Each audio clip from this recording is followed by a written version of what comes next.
An HP Envy x360 that powers on with a black screen often points to startup or operating system issues. In this video, we will troubleshoot the problem, repair Windows, and restore the system using recovery and command line tools. A lot of errors pertain to this problem, and we're going to go ahead and jump into what should hopefully be a pretty straightforward process, guys. And we're going to go ahead and jump right into it. First thing I'd recommend doing would be to actually go ahead and boot to the troubleshooting utility on Windows 11. So if you do a hard power off 3 times in a row, Windows should automatically attempt to launch the startup repair utility. And if it doesn't find anything, it will give you the option to select advanced settings, in which case it will take you to a screen that looks like this. Now, if it does not take you to a screen that looks like this, or you're unable to get to that, you can also download the Windows 10 Media Creation Utility, or Windows 11. They probably will make a creation utility for Windows 11 at some point. And it doesn't really matter, you can actually run the Windows 10 utility on Windows 11 as far as I'm aware. And you should be able to run the troubleshooting utilities built in within it. So you just would go ahead and download it to an ISO file and then burn it to a DVD or USB. It'd have to be about 4 gigabytes or more. It couldn't be a small USB flash drive, and it couldn't be a CD. It'd have to be a DVD. And then you'd boot your computer from it. So depending on the computer manufacturer, you'd have to tap a different key on your keyboard in order to launch that menu, in order to select what boot drive you want to go off of. So it could be anything between the escape key, F2, F8, F12, for example, and those are the function keys on the top of your keyboard. So you may have to just do a little bit of trial and error. Shouldn't take you more than a couple minutes. Googling it would probably be best before you even begin. But anyway, we're ready to go ahead and jump right into it. So we're on the choose an option page. So these will look very similar whether you're booting from it directly within Windows itself, or if you're plugged in a USB flash drive with the media creation utility installed and you selected the recovery option. So when you are setting up your Windows 11 installation or Windows 10, depending on the drive you're using, there should be an option to repair your computer in the bottom left corner of the dialog window, one of the first screens that comes up. You go ahead and select that, and then it would take you to a troubleshooting screen like you see here. And you want to go ahead and select troubleshoot, reset your PC, or see advanced options. And then there are going to be a whole bunch of options in here that we're going to explore in today's video. The first one, we're going to actually go underneath advanced options and then select startup repair, fix problems that keep Windows from loading. So go ahead and select that first.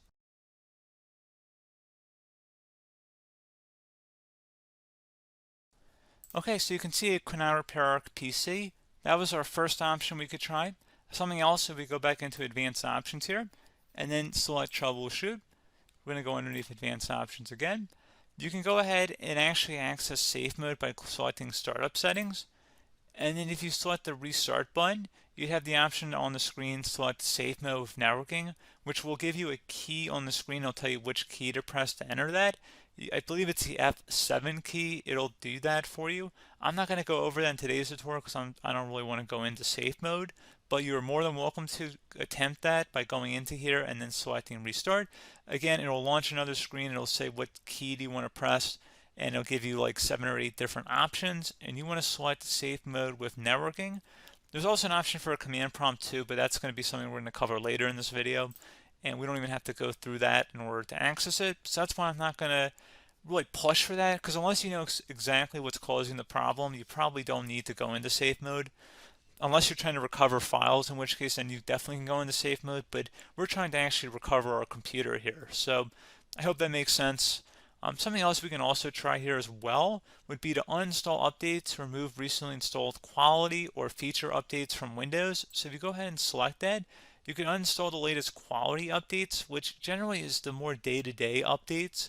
Feature updates are the less regularly released ones, like the big ones. I would equate it to service packs in like Windows 7 and Windows Vista and Windows XP. So larger updates that occur once or twice a year at most. And the quality updates are more just a regular update. So probably obviously it'll take longer if you're going to try and uninstall the latest feature update versus quality update. And maybe you don't need to go back that far. So just giving you guys a couple of pointers with that.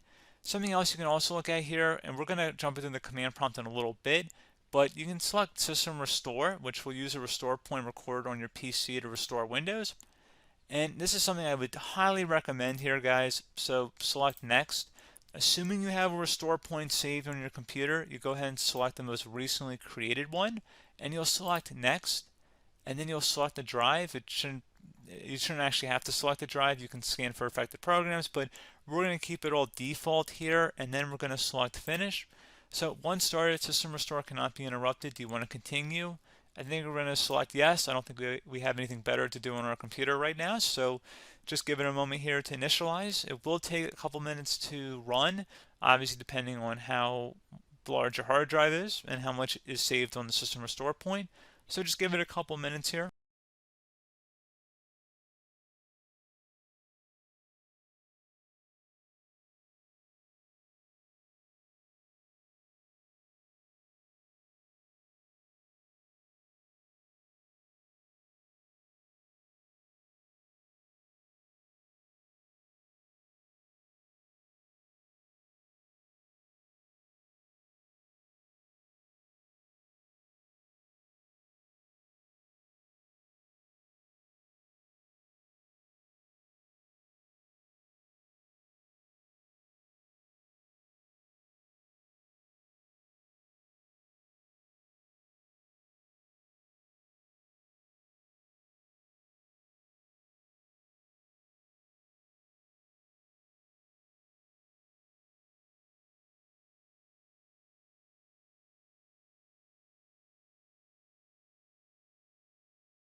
Okay, so you can see the system has been restored successfully. We're going to go over a couple different methods addition to that if that did not work. So I'm just going to pause the video and we're going to start back on the recovery screen that we started with. Okay, so a couple other things we can try here too. If you go back into troubleshoot, you can select reset your PC, let you choose to keep or remove your personal files, and then reinstalls Windows. You can select to keep my files, which will remove apps and settings but keeps your personal files. You can also select remove everything, which will remove all of your personal files, apps, and settings. So this is more of a factory reset, the second option here. First option, it should not delete all of your personal files. However, it will pretty much clear most of your programs, and keep in mind, there's no guarantee that your information, number one, is even still available and easily recoverable on your computer to the point that you actually would be able to recover anything. And the second point is that there's always a chance that it won't actually recover and it will just do a factory reset anyway. So there's no guarantee that actually would keep your files anyway. So I would recommend trying to get a recovery tool and backing that up first before selecting it anyway. But again, those are a couple different options. And then something else you can try here if you go back to the choose an option. Another option, if you go underneath choose an option and select troubleshoot, advanced options, and now select where it says command prompt. Okay, so the first thing we should do is type our main hard drive here. In most cases, it should be the C drive. So you just do a C colon and then hit enter on your keyboard. So once you're underneath the C drive, we're going to type in dir and then hit enter on your keyboard. It should have program files, users, and Windows all in there. That's how you know you're in the right directory.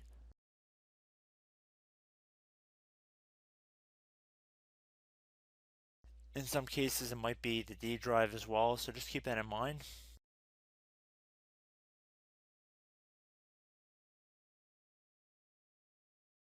Next thing we're going to do is type in cd space / Windows / system 32 /config, and then you're going to hit enter on your keyboard.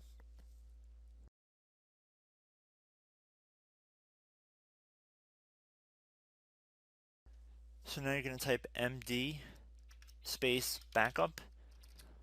If you've seen other tutorials, it might also say to put down md backup. That's because the backup name is pretty common when you want to back something up. So you can name this whatever you want, doesn't have to be backup.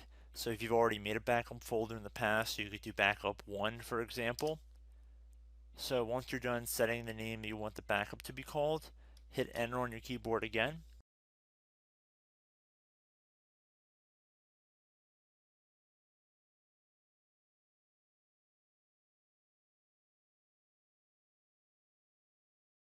At this point you want to type copy, C-O-P-Y, space, then you want to do the star symbol above the 8 key, then do a period or a dot, whatever you want to call it, then another star sign, and then another space, and then type backup, and then hit enter on your keyboard.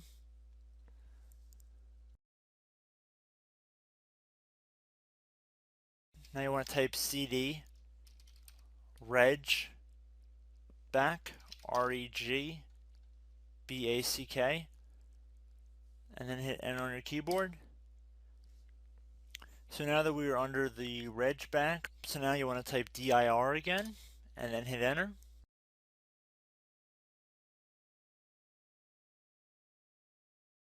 So now at this point we're going to type copy again. So copy, space, star sign,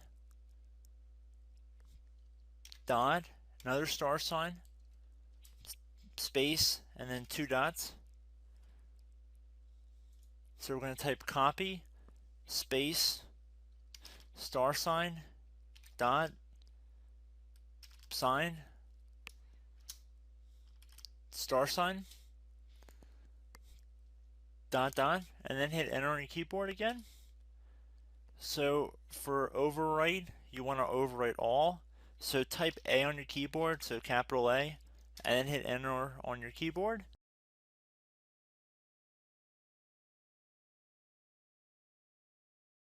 So at this point you should be good to go. You can close out of the command prompt window, and if you accidentally continue to Windows 10, you should be all set.